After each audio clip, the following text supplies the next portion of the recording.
Okay, Rabbi Leibel Shapiro, thank you very much for coming on today. No, sure, no question. This is important, so I agree right away. Yeah. Okay, so we have it's Reb Yoel's first year site. We all know Reb Yoel as the Toizer, or whatever, the Mashpia for so many years, for so many suffering in the life. So if you could share with us a little bit about your own experiences with Yoel, when you first got to know him.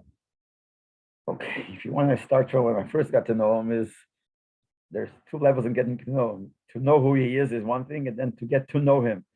So my first Fabrengen my first Yechidus was Toshin Yud Gimel when my parents came from Europe after the war.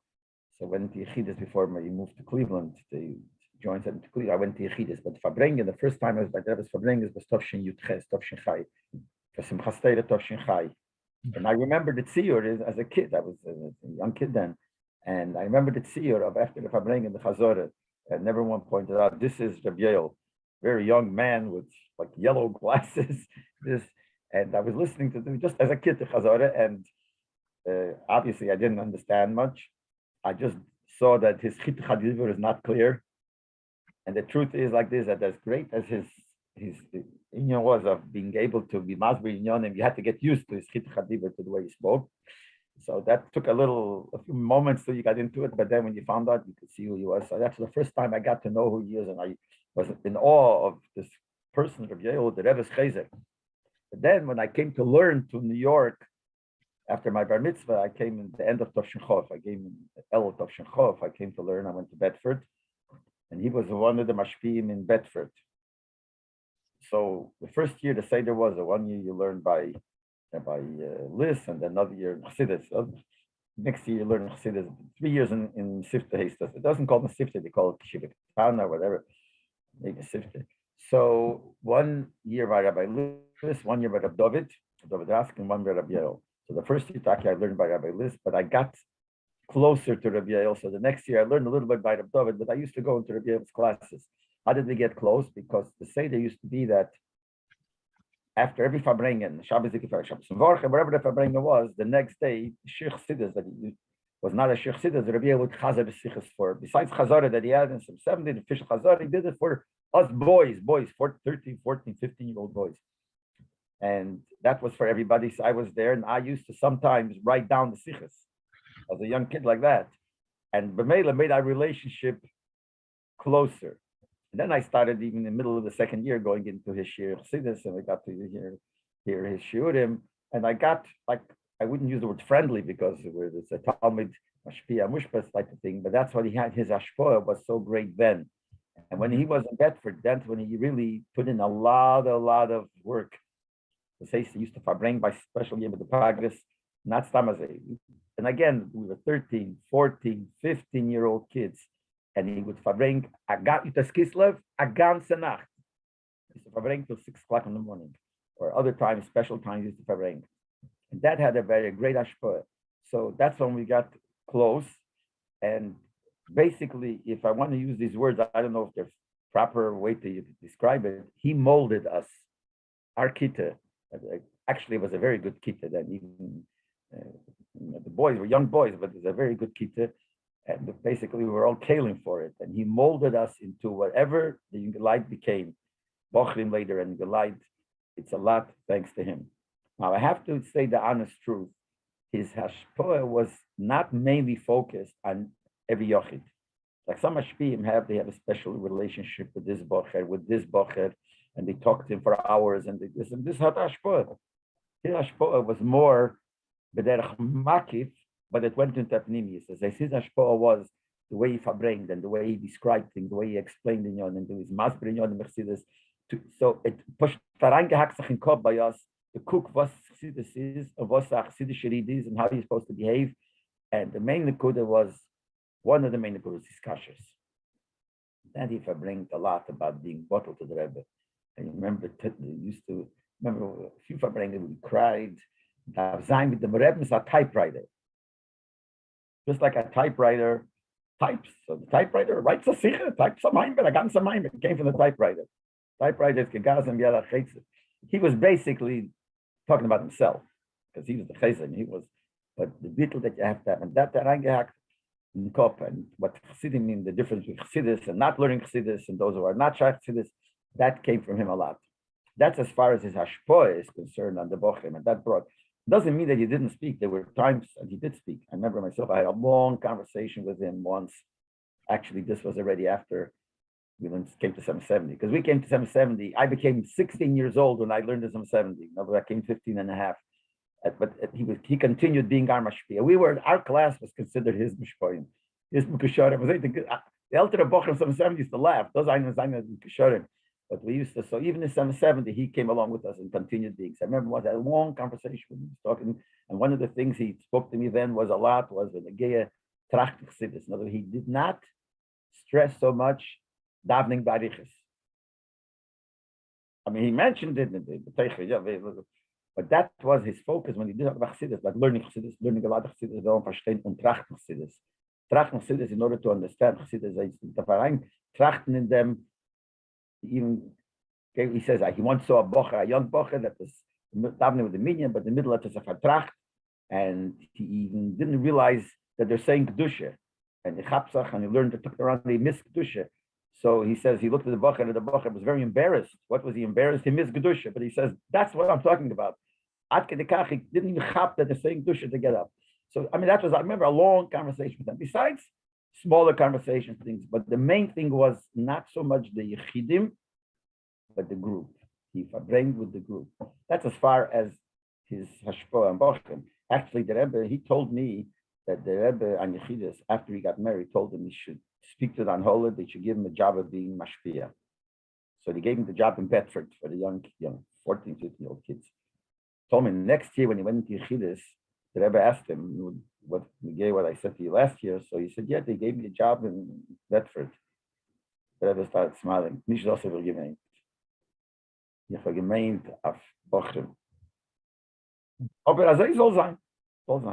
And the emphasis, it soll sein, is geworden. I mean, in other words, he continued being, I don't know, I really don't know if later, after we left Bedford, if he continued being in Bedford, I don't even know, but he continued with us in the 70.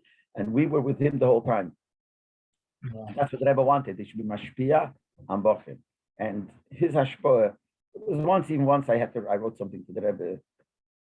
It's whatever it is, it's more personal. I wasn't personal, it was gave to others also, but the Rebbe answered me, Yidabrim mashpia shaloi. So I went to Reb Yoel, even though at that time I was already a little older, so he was still our mashpia with no question about it, but we already worked together. So it was a little bit awkward to come to mashpia, but it doesn't matter. And I remember my impression I got from him that this time he really, really spoke to me like a mashpia, like a molek mashpia, which you imagine. That was his chush. And the ikar chush was he was able to be chutz chazorah, which is something that we have to talk about, but his hashpoah in being masbid in yon and chassidus. That, I mean, it's not chidushim when I'm saying everyone knows that. Besides his chit chadib, until you got used to it, but afterwards he was able to be Yiddish Stockman abwekling naftel lach the inyonim that he was masbir. When he was masbir inyon, it was so clear to you. It was so clear. He was able. He had the chush in both inyonim. You know, some people have a chush in hafshote. Some people have a chush in halboshe. Some people have the nemen to be mafshit hadvorim megashpiusin to explain the inyonim chassidus in more in a. And some people have a chush in halboshe to be malbishet to bring it down in aces that we could relate to. I think he had both miles. That's the Chalgel Yamir. I don't know, maybe other people feel differently. So he was able to be mafshit and bring it over, and then to be malbishet. That when you left with a gedaink that you understood, even though we're talking about different yonim chassidus. He had that chush, he had that chaos. That's already the second subject of his life. This we're talking about his hashpoah part of life, but then there's a second part which is the chazaret. I mean, you go ahead. Right, so when you speak about how he was magic and he could bring and he put things down and he gave the ideas of chassidus. What were the kind of things he spoke about? And some of the young that he spoke about, it became so widespread today that we don't even attribute it to Reb Yoel. We don't realize Reb Yoel's this whole way of teaching things, looking at things became one of the things that was his theme many times, let's call it theme if you want to use the Gashmatik words, was to uplegen the emeskite from the Meibishten, the portion, the reality, the emeskite from Torah, and the emeskite from mitzvahs, the emeskite from Ayid, from Aneshome, the real emes. That was his stress many times. He spoke a lot, and when he was masbid it became very clear because you can't untap me the hand, mamish. I mean, the way he explained, which reminded me story. There's a story that Shmuel Greinem, once it was Friday, those in Russia, those in the middle of winter, you could have might have 3 o'clock in the afternoon or 4 o'clock already. So one Friday night, he ate the Suda. He's given 5 o'clock. So he went to sleep. By 11 o'clock, he got up already. I think it's a ganze Nacht lernen Chassidus. In Shul. We learned the meaning von Einig Mulvadi. And that reingetracht, they feel reingelegt in them that he stayed up like that till the morning. Came the morning, people started coming to Shul already. And he opened his eyes and he said over it. Took him a while. What's going on here? So there are building, so mention. That's the way he told him. I remember my Zayda. My Zayda was the Rebbe's Malamed, so he used to live in Cleveland, so he had a Pemapik Margolius. So once I remember, because he was Fabrengen. There was no Lubavitch come out there. We traveled in the middle of the winter, and Cleveland was very freezing. I was a kid, I was there, Masber Eined Mulvade in such a way that I remember every kid I could understand. When they finished the Fabrengen, they got up, there's not Lubavitch people, and one guy, it was snowing, and he couldn't find his boots that he brought. Someone else turns around, one of the other people, and says to him, "What's Kaloshin? Ben Kaloshin?" The truth, I like you could that, and the emeskite of Eibush to see that this is the emeskite of Torah and the emeskite of Neshama. That was his stress. The famous thing that he told over when he gave his bus stop, and everyone knows it. I mentioned it many times. So I thought one mullet was the Samoshel. He said it happened to him, but I didn't think it was so. I'll say it in a second. But I spoke by Shleishim in Borough Park, Hechel Menachem. So I mentioned it, and I said, "Stammet is going to Moshel." So one of the people there, not a Lubavitcher, said, "No, I heard it from him privately. He said it actually happened to him." What was the story? He was once standing by a bus stop, waiting for the bus, waiting. People gathered. The bus isn't coming. So he turns around to another Yid, like the Yid, no, bus the bus is about coming. Will the bus come? So the Yid answered, like the Yid answered, otherwise Mashiach coming, as I know the bus would come. Otherwise Mashiach should come as fast as the bus. So he says, I told him, I don't know what you're talking about. The bus will come or not, I'm not sure. Mashiach will come checking the Torah. The Torah checking the Samas. It's not that what. So the guy says to me, I did have Shara Lubavitcher. In other words, this was a bushel to give out the was Chassidus makes that the emeskite of Ruchni is the emeskite to look at it, the Kuzvip Shitas and Eilam Pizchachus, and all the Hasboras in it. Then you go into the deeper Yonim, all these Yonim was said and done. These are the Haskalah of it. But there was one goal here to come out of this Nakuda to Emesavai Leilam. That's now everyone think, I'm sure there'll be other people that could say they took other Nakudas from him, but this is the way I saw him. Right, so you're touching on a very interesting point. I think people think of Reb Yoel, for Haskalah, it's tremendous halacha and the deep ideas of Chassidus. But Reb Yoel, most of what he pushed the most was the basic learning of Torah mitzvahs and Talmud Yisrael, and these things, and bringing out how these are real things, and not just things that you're supposed to believe and think about the din and the gavra. This is real. Right. It's actually that way. And Reb Yoel spoke about how the seichel, not so much inside deep seichel, but seichel in the reality of things, and just understanding the thing as it is. I'll tell you, once he told me, I was sitting with bringing, not that I was wearing, not so long ago, maybe 10 years ago. There was a story printed in Kvach, a little story, Ben gave Mashiach.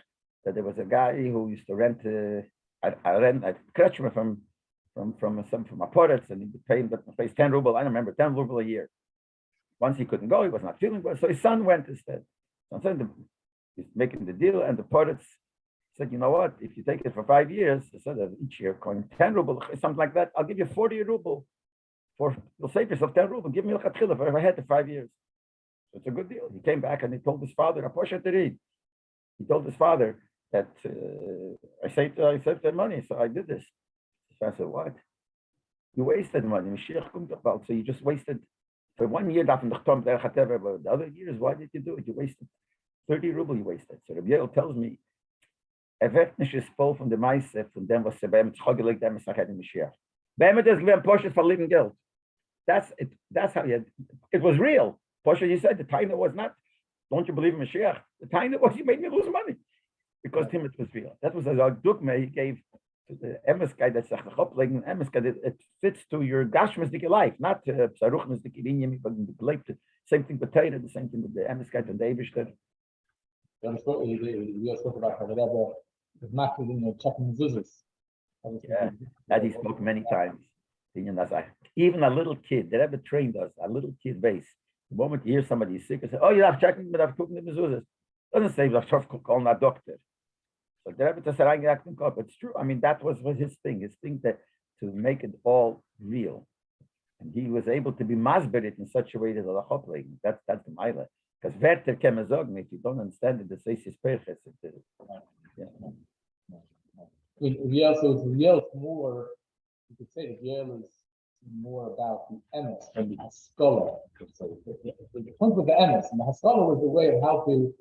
Even though his main thing was haskalah, his main thing was the understanding, the seichel behind it. But it's also the way to explain it, the way to express it. But the Nekuda bottom line was the emes kaita what this is. Yeah. Now moving to the other idea that you spoke about, Yoel, amongst stashers. You spoke a lot about the stashers in the Rebbe. Could you elaborate a little bit more, both how Reb Yoel himself, how you saw Reb Yoel himself as a butler and teacher for the Rebbe, and how he demanded that from him? Well, he said to me clearly, I think maybe he said it once under the Torah, I don't know, that after, when he came here, he was here a while, I don't know, a few weeks, a few months, he was planning to go back. And he asked the Rebbe, and the Rebbe told him, and he told you, he allowed you to come, so Simon belong here. He told me that he saw in the beginning, he saw the Rebbe is something special. The Lashon he used to me was, this is a Ishmura Mayam, over a Rebbe, and he understood what a Rebbe is. So to him, in the beginning, it took time to look up, and he said, "You know who got it to me? Rabbi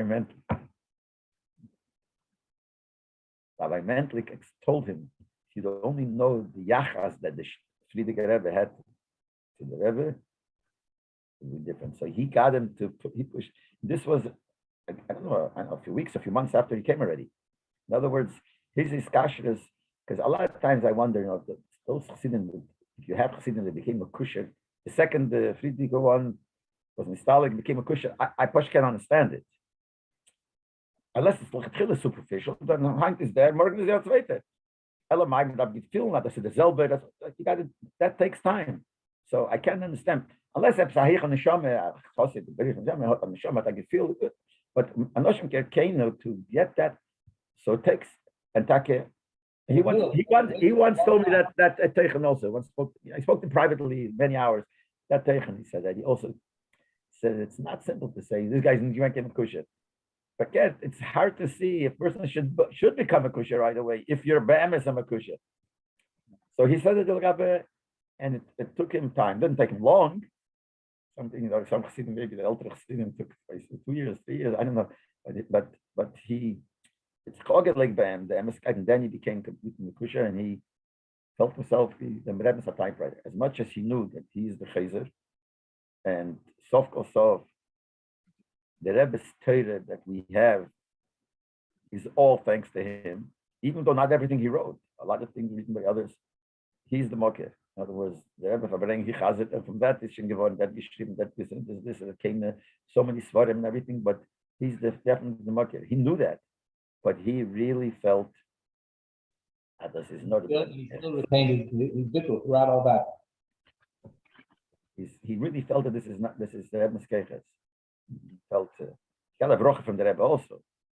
I remember one of the Rebbe told him to drink a cup of wine, and he says, "Gedenke was meret." Rebbe says, "Gave him a brocha, gedenke was meret." But it was not only his koren, it was also his tfisa. That I think by him, if we're talking about that part, I don't think, and again, I'm not the one to judge, that he had a photographic memory. I don't think so. Photographic memory is nishkin. This is a matone was mikriket. I mean, he had a gvaldik as a kohen. There's no question about it, but not. The main thing by him was the tfisa. Because the Rebbe spoke, it's very sometimes hard because the middle is my music in the middle this you got to happen and you got to happen the kuta close to see. That's how he remembered. I could see from him. He remembered it because a tape is given in the Yonim, Mervi and Gedenk. So Gedenk, if you don't have his economy, it doesn't work.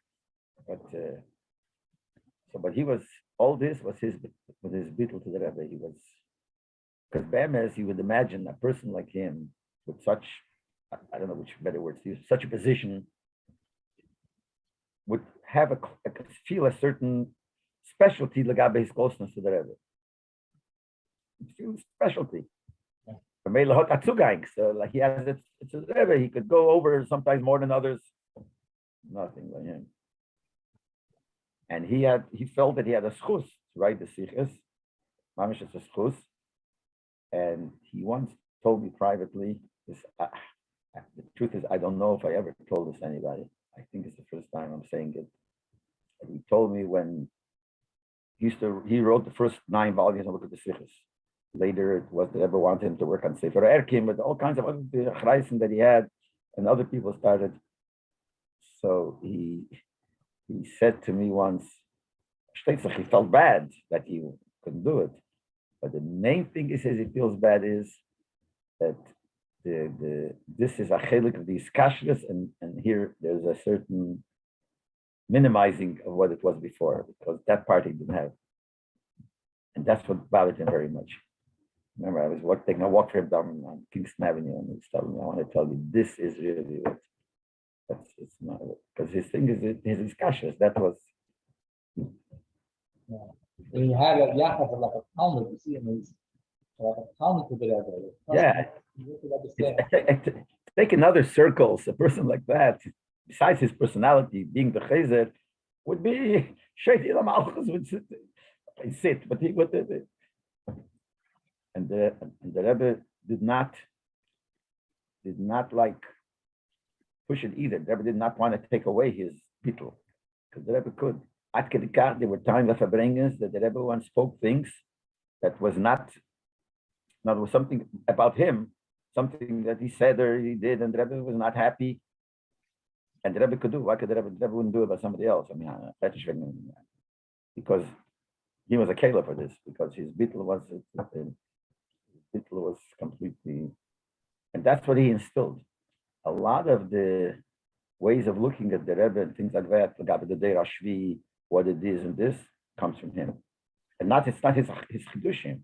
He understood what the Rebbe took it on. He understood together with the Deir Ashvi. And a lot of things that we have is because he was able to be master it. I mean, you say this idea that everyone knows and everyone shares and all students speak about it. Yeah. And it's all because the way he was able to be master, he was able to. And then the Rebbe said, "Dei lo mashkim and teilas Rabbi Leibel." I mean, there's a part of the story is known, and part of the story he didn't want me to tell. He told it to me himself. He tells me like this. This is the famous story of the Kavatayda. The Rebbe spoke once about the Kavatayda. If you cross the Kavatayda, you have to have your own Shavuos. So came Tovshin Chov days, I think. Somebody stayed in his house. Shavuos was that time Sunday, and the guy came from Japan, and then it turned out Reb Yoel made a cheshbon that his really Shavuos should be then. Anyway, the next day they asked the Rebbe, and the whole aricha is there, but that's not the point I'm trying to make. So then, when he went into the Rebbe, they called him in. The Rebbe, he went to the Rebbe. So the Rebbe said, "Yeah, obviously you got to keep your own Shavuos." So he tells me, this is the way he told me. Some people told him that he heard it differently. I heard it from himself. And when I wanted the ones by sitting by a Fabreng and trying to tell it, he says, B'shumei from your son. I didn't say it. Later I told it. So he tells me like this. He asked the Rebbe that time, if the person who keeps his own shvuas, which is not Vov Sivan, does he say, so, because Alter Rebbe writes, if your shvuas is not, you don't say it. If it came on Hey or Zion, you didn't say it. So this guy doesn't, he says to me that he asked the Rebbe didn't want to answer. He saw the Rebbe, he asked the second time, I think that finally he almost like pressured, and the Rebbe answered that he shouldn't say. Okay. Then he tells me he bothered him for a long time, that he Kiviyachol pressured the Rebbe to give an answer, but the Rebbe didn't want. How in the world could I do that? But mir ist eingefallen that I have a right to justify it for him, so he shouldn't feel so bad. Because after all, I write the sichas, so I write that this will come out, and I'll have to be right. So it's good that I asked to find out. It wasn't all done. Says I think it was Yuchvat after that, between the sichas, this part he didn't want to tell. He was singing, and he's standing, down, and the Rebbe is up, and he is thinking, he doesn't know why. But this came into his mind. This problem, that how could he do such a thing? And then he was thinking to himself before, maybe because I write the sichas. As he's thinking, someone gives him a clap. Reb Yoel, the Rebbe ruft the Rebbe calling him. The Rebbe called him. He kriegt aruf. The Rebbe gave him a l'chaim, and the Rebbe said to him, "No, so before they do mashke metenas Rabbi Leibel." So he says clearly the Rebbe was read his machshava and gave him the answer. So he didn't want him to tell. But the Rebbe used that lotion, he told me. For Deilo Mashkim and Teres Rabbi Leibel. There's another time he told me that happened, something like this. And the Rebbe was going once by Yakovas with the Sefer, and the people pushing, it was when he was still a Bocher, I think, pushing to push the Rebbe Sefer, and he was amongst them. And the Rebbe took the Sefer and pushed it toward Reb Yoel to give a kush. And the Rebbe and the Bocher like felt it. So the Rebbe said, "No, I schreibt doch my morning." So the Rebbe did say this, so he was, but nevertheless, the Rebbe didn't behave to him like to say kind of him a lot. That's not what he needed. He was able to get him complete. Remember when the Rebbe came out with Mitzvah Chanukah that year, first year, made a whole big tumult about it. He went every day Chanukah. Remember, I went with him. We went to Kivat and later into places like a kosher person. Right. We did Ashkar, so I'd say Yamov was giving and teaching and as much as he could.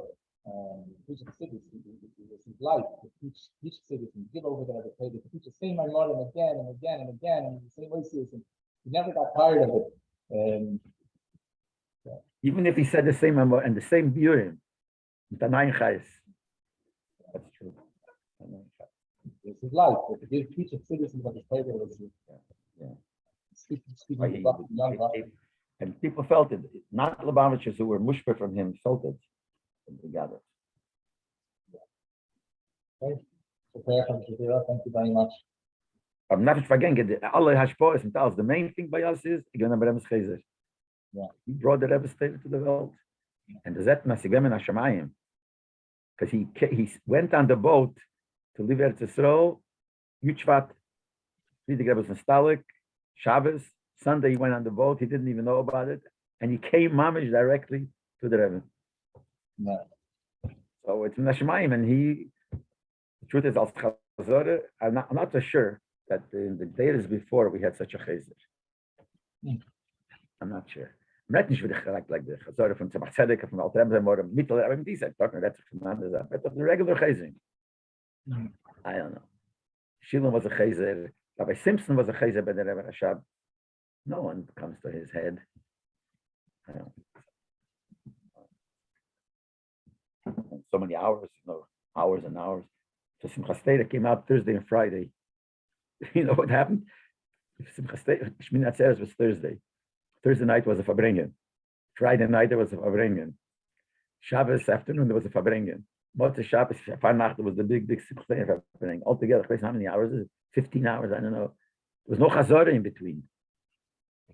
There was no time for Chazorah. So what we used to do, I used to stand next to him in my time, or later, I don't know, my time, I used to next to him by Hakofis. So quietly, he used to Chazor in the Kudus, so we should, but like this, to remember later all these hours and know which one was by this Fabringen, what was by this Fabringen. Special. Everything. With Chazor. Later we said on Chazorah, after some Chazorah, said on Chazorah, because I know some of them, the Sheikh I wrote, but he used to sit on Chazor. And Chazor mit Aseder, like take the Anochas from the Tovshin Chav Beis, Chav Hey, Chavov, all these Anochas from these Fabringens. It's all from his Chazorah. He didn't write many of those because earlier he wrote and he stopped, but it's all from his Chazorah. Anyway, yeah. We owe him a lot. Owe him a lot. Yeah. Yeah. All right. Thank you very much. Hope to. Call to, yeah.